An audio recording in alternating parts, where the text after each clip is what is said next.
Breaking news, baby dolls. Sony, the Japanese tech giant, is launching a Layer 2 blockchain. That's right. Now, it's got a poopy name called Sonium. Hey! You know, friends, screw this. I think we need a bit of a Japanese bandana out here just to show some friendship and kindness out here, because Japan have bounced back from Pokemon Island, which was about to get destroyed, weren't they? Now, it's kind of funny to see these guys coming out here. They're launching their own chain.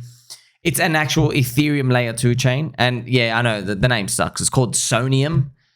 Personally, I would have provided better names to choose than Sonium. I would have preferred Sony Pony chain.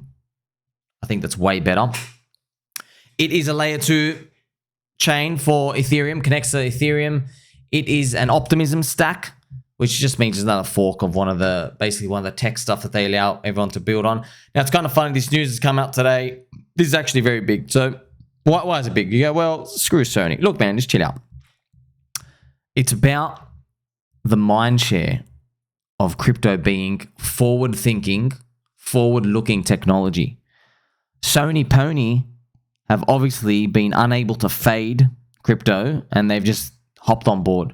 Now, shout out to the baby doll in the comment section as well. One of the Twitter Rooney replies said, yeah, if this was 2025, this would be a top signal. I thought, you might be right. You might be right. So look out for that in 2025. Maybe we see someone launching their own chain and we're like, you know what? You shouldn't have a Layer 2 chain. Friends, imagine Katy Perry comes out and launches her own chain. Just imagine someone comes out and they're like got signed up with like just some devs. They're like, hey, let's make you a Layer 2 chain. You never know. Just some sort of intergalactic top signal out here. Actually, I have that person out here. Shout out to Sins. Thank God it's not 2025 yet. I would consider this being a top signal. Here we have Pulse H. These dumb Layer 2 are really going to affect ETH price performance. Yes, my friend. Yes, because they just mint market cap out of thin air, but there's no demand for their token. They're just useless governance tokens. So they're taking out the utility part and they're just replacing it with governance part on Ethereum. But it's still great news, isn't it? Because ultimately, friends, we're here for the pump and Mindshare is increasing for crypto. This is the type of stuff we want to see moving forward. Because without this, it's just stale. Okay, we want to see more applications, more companies launch stuff, more websites. Maybe they connect to your wallets, not just the NFTs, but maybe they have gaming. They try other experiments where you could basically pay for a subscription. We'll see. Now, in September, friends, we have CZ. CZ is getting released.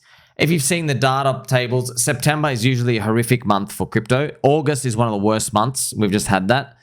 And September is another poopy month. September's like really, really bad odds. Now, last year, September wasn't that bad. I mean, we were about to go to zero, and then we just finished plus 3%. So it's kind of poopy. But CZ, Changpeng Zhao, Changpeng being released from jail, friends. Remember, the judge sent him to jail for 4 months. You're telling me it's not a simulation, bro. You're telling me the guy who's been chanting 4 as the meme for literally like 3 years, you're now telling me that the judge accidentally was pre-programmed in to give him 4 months jail. Come on, man. It's a simulation, friends. We know it's a simulation. We know.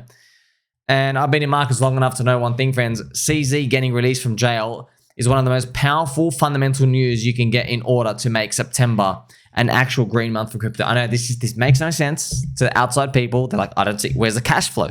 Where's the profitability? No. This is, bro, this is pump power. This is belief. This is better than any cash flow you can ever dream of. Check this out too. Friends, this is Bitcoin on a log chart, but this is a real Bitcoin chart, okay? I've removed the earlier life. So I started here 2017, halfway 2017. So it's exactly 7 years ago. Now, it's done 13x in 7 years, which is, it's fantastic, isn't it? But like when you see the whole Bitcoin chart, and I'll show it to you now. When you see the whole Bitcoin chart, this is the full chart. But look at this. This is the chart everybody will look at. And they'll go, wow, look at Bitcoin just gone up forever. Yeah, but bro, if you're going to keep starting from 2010, and yeah, look at Bitcoin's up, oh my gosh, what is it, like 104,000, no, 1 million X. See, that's just useless, man. You can't go back to this period of time. It was literally called the Ponzi scam. So this is a more realistic approach to seeing what type of returns Bitcoin has been giving for the past 7 years. And yeah, it is around like, 10 to 20x in the past 7 years. You're not going to get that going forward. We know it's diminishing. Now, I hope it doesn't diminish, but right, let's be let's be in touch with reality. We understand the growth rates have been going down every 5 years.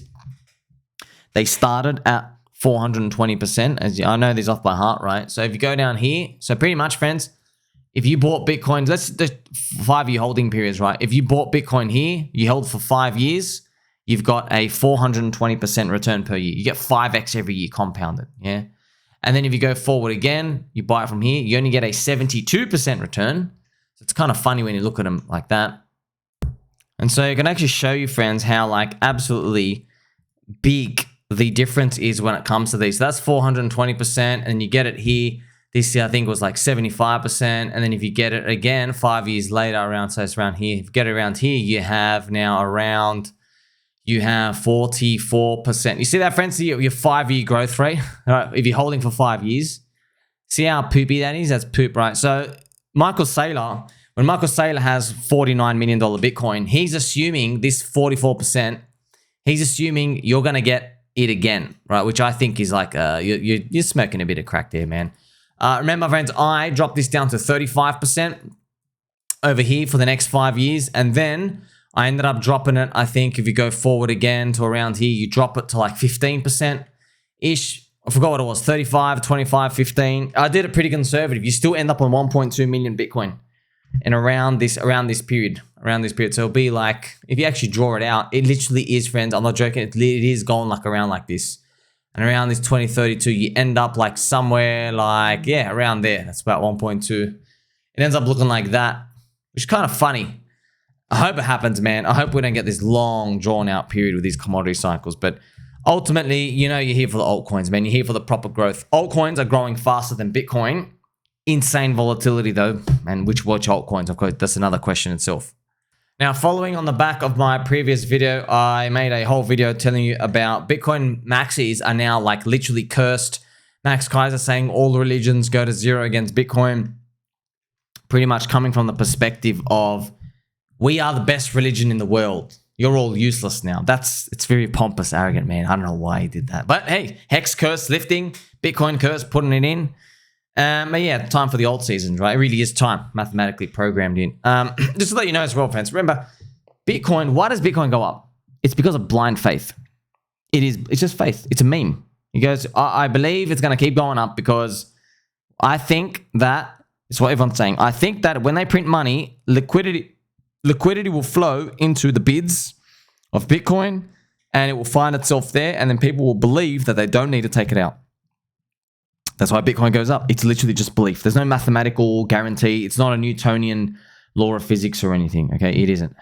Even though some people make it out to be, right? But it's not. Like, for example, friends, if they print money, why don't you go buy chairs, right? Why aren't the price of chairs going up? Why aren't people storing their value in chairs, okay? So it's the meme, because chairs don't have a meme to, capture everybody's store of value part in their brain. They don't. It doesn't have a powerful meme. Now, I've got a squeaky chair, but I don't know if you want to store your life savings in it.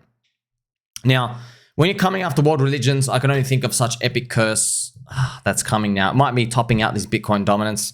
And I repeat it as well here, man, saying I can't emphasize enough just how devastating this Bitcoin Maxi curse is. People only leave their USD in the Bitcoin bid side because of faith that number will go up. It is not a Newtonian law of physics that has it to go up delicately. It's not. Which means, friends, I think there's going to be a testing period of that. I think Bitcoin faith is going to be prickled and be pricked, and I think it's going to be tested like hard. I think they're going to get a kick in the nuts for that. And they've also, the TA matches, technical analysis, astrology. Bitcoin dominance has had its longest up run in history on the weekly trend, literally the longest, still to today. The previous was like 546 days, but now we are on like day 590 pretty much. It's heading up to almost day 600. So it's way overdue, man, way overdue. It pretty much, what it also means is, it's kind of like it's saying we're going to get a free month of alts running up. That's what it means. Okay? It's very, very interesting. Yeah, it's kind of crazy to think about because you've run extra a whole month. I wonder if the world ends up balancing it out like that. And the Bitcoin dominance, friends, the chart I've been talking about, it's pretty much can be seen here. one guess that I have, as well as the crypto sniper. So shout out to Francis. I went through this in the video. It's interesting. I conceptualized this, and then he had it in TA, and I was like, that's weird. That's really weird. His TA lined up exactly with my theory part, which was we get Bitcoin dominance goes down, and then it stops. And then we have like this period going up here. And everyone thinks bear market's here. Everyone thinks, oh, crap, it's going up forever. But actually, something happens again. All right, and then it ends up being a flag. And that might be like Ethereum sharding or something else. So this thing's going down to the poopy town. And it makes sense fundamentally why it will do that. It's because Bitcoin, it can't maintain its shine forever. It can't. It has a very powerful narrative. It's not going to zero, but maintaining its edge over everything else is, it's going to keep getting like pricked away. It's going to get chipped away over time. And last but not least, friends, check out this Tekashi 69 themed Peppy in the hazmat suit. It's hilarious. So Tekashi 69, friends, he added me as a friend on Twitter. Kind of funny. Also, shout out to Tekashi. And obviously, there's been a lot of the PulseChain community has just been flooding his messages with PulseChain and everything else. Like, may the best cult win. That's what I say. I'm not here to tell anybody to buy a coin. I don't really care, man. I'll do my own thing. We do our own thing, and we know, hey, free market rules. That's it. If people like it, people like it. We don't have to shove anything down anyone's throat. So we don't have this approach of you must buy this at all costs, right? And by the way, friends, just to let you know, in a bearish time period like now, no one cares anyway. No one cares. You look like a loser to all those other people. Now, obviously, this is the best time to be buying. It's the highest reward, but we're already in. When the green candles come, then they'll all pay attention, okay? Right now, friends, see, right now, when you're looking at like PulseChain and everything else, right? We look like the Heaven's Gate cult, okay? You look right. Okay, it looks like, you know, this guy, friends, remember Heaven's Gate was, the guy, I think I heard, it was interesting, the guy he remote viewed Earth, and he found out that, I'm not making this up, that there were like these reptilian guys in a spaceship that were watching Earth. And I think they wanted to escape Earth. So pretty much what they did is, I think they drugged all each other up, and they did the biggest like mass self-killing, if you know what I mean. I don't want to say the word to flag YouTubes, but you know, when you end your own life. They did that, and they all wore Nike shoes and this Heaven's Gate in here. So I think pretty much pretty cool. Okay, is it cool? It was. Yes, the whole goal was to basically leave Earth and like transcend and go, you know what, could be right. But hey, man, you wasted your life. You did all that, and kind of horrific as well. They basically just put like a bag over their heads and just did that. So this cult though, friends, this was back then when these like, they were making documentaries of things like this. You were seen as a little nutcase. So the world's changed, man. That is like 25 years ago. Oh, cult, stupid, silly. We don't live in that world anymore. We live in the digital era world where you don't have geographic boundaries on the internet. So we have to separate ourselves with flags, with colors, with logos, tribal chants, memes. That's how you separate yourself. And then that becomes more nationalistic, but there's no nations on the internet. You're pretty much just different communities. And obviously the most powerful communities, you get the trophy of being called a cult. A cult. Because friends, here's the thing. I'll carry the torch for this. I was single-handedly telling the whole crypto industry day after day since 2022, cults are where you want to be. I was even talking about it in 2021. It was like so ahead of the time. Cult had a negative connotation. But when I finally figured out, and I'm sharing it here with you, that if you're a cult, it means people see a value besides the finance, which is literally what Bitcoin is. They literally see a value. They don't have to take out their bids today. They'd rather go make somewhere else to stay in the community. Now you actually have a competitive edge over the other poopy coins, the other poopy communities, the other poopy irrelevant networks. That's what everything needs to be. That's where you want to be. You see? And then that branding is very, very powerful. It's kind of like, friends, you know, think about like Facebook, for example. Everybody's on there. You can't leave. Now, you wouldn't call Facebook a cult per se, but just think about it, right? Think about these in the context of crypto. right? If there's so many communities out here, you really need to offer something that is special. People get knowledge, friendship, events, and then it all leads to the price pump. So how I see it, Tekashi69, right? He's looking at crypto like it's a radioactive wasteland. So this is him, pretty much. He's just hanging out, checking his hazmat suit. Everybody is turbo shilling coins and chains. As we approach 2025 bull euphoria, you will see everyone take off the hazmat suit. Crypto is taking over the world. Only 6.4% of the world is using it. It's true, man. It's true. There's only about like 500 million-ish people using crypto. There's 300 million people in Bitcoin. Probably there's literally 200 million people. They just have Bitcoin on an exchange somewhere. They don't even do anything with it. That's technically using it, storing your value, but they're not actually like interacting with crypto all the time. So there's plenty more to go. It's not infinite. It's not the highest growth rates in the world. They are slowing down, but there is a lot to go. And right now it looks radioactive, doesn't it? Yeah, it does. I give it 3 green monthly candles. Suddenly you're not radioactive anymore. Suddenly you are the hottest thing everyone wants to be around. We know that, man. We know that. And unfortunately, that's when things start to get more expensive, and you hope you're already in by that point. That's why we buy low, buy in the depression, we wait in the depression, we hold in the depression, so we can finally make it to euphoria. Make sure you like, subscribe, belly button, and all. Catch you in the next one.